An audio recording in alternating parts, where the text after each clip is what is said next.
5 seconds to go.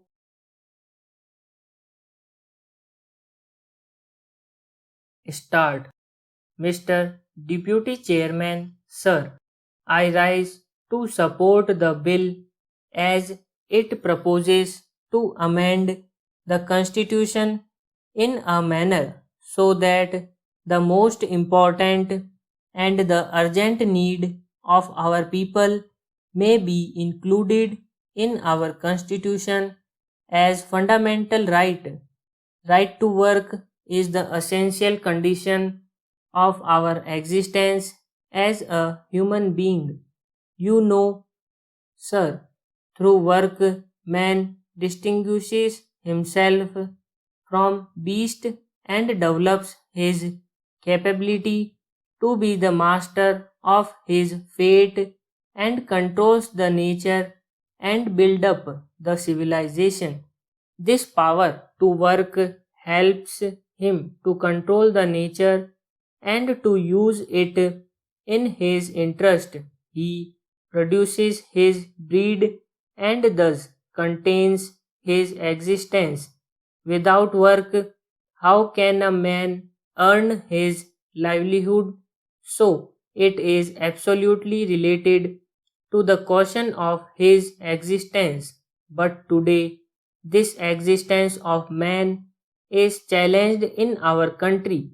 The unending queue of unemployed people is increasing day by day. There is no security of his existence as he has no means of production at his disposal. In a developing country like ours, the unemployment problem is the most burning problem. We have no opportunity to work and no right to work. The number of unemployed people registered with the employment exchanges in our country is more than 2 crores, but this is not the real picture. In the rural areas, the uneducated masses of unemployed youth do not register their names with the employment exchange offices. The agricultural laborers, poor peasants from the bulk of the rural are unemployed. Besides, they do not get jobs for all the time throughout the year. More people are entering into cultivation on the same size of land, thus increasing the number of hidden unemployed people.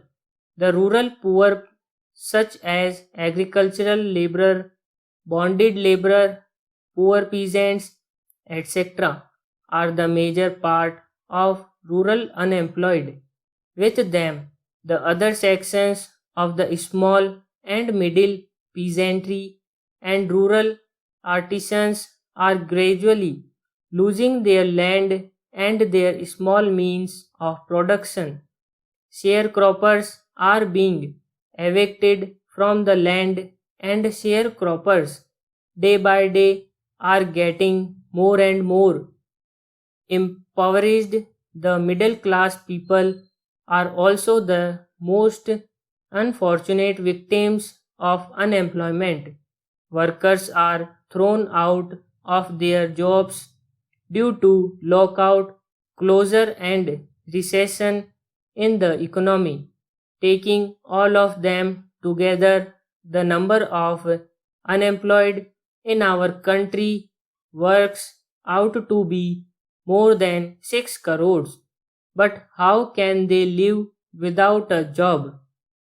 After 65 years of our independence, the ruling class is far behind in getting these people out of this problem. We are making plans one after another, but what is the result?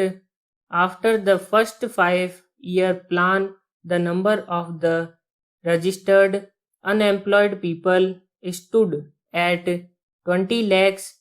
After the second 5-year plan, it rose to 35 lakhs. After the third 5-year plan, it crossed the line of 53 lakhs. After the fourth plan, it was more than 80 lakhs, and now it is 2 crores. This is the reality in spite of the ruling party's tall talks of socialistic pattern of society, democratic socialism, and ultimately socialism and new economic program. The ruling party have been crying from the housetops about the so-called socialism in our country.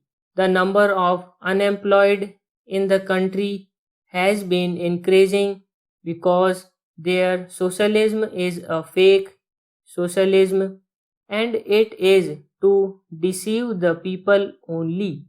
They talk of socialism only because they know people love and like it. People believe that without socialism, unemployment problem cannot be solved. What is socialism? It is not only the scientific socialism, which is the real socialism and which abolishes exploitation of man by man, which abolishes private property system in the economy, which takes the means of production in the hands of the state and which guarantees the right to work. But in our socialism, the rich becomes richer and poor becomes poorer. This is really capitalism under the guise of socialism. This is fake socialism, and this is only to deceive the people. Can we claim of building socialism without making the right to work as a fundamental right? We cannot.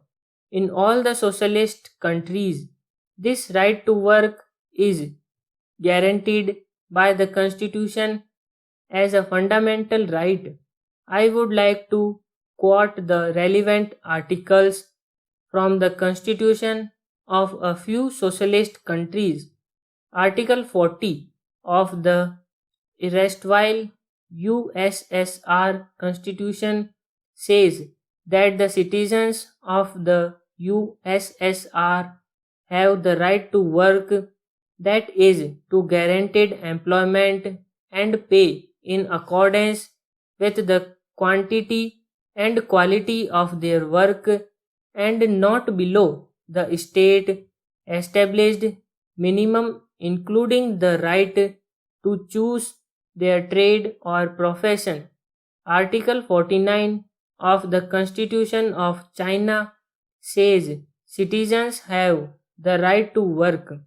To ensure that citizens enjoy this right, the state provides employment in accordance with the principle of overall consideration and on the basis of increased production. The state gradually increases payment for labor, improves working conditions, and strengthens labor protection. Stop.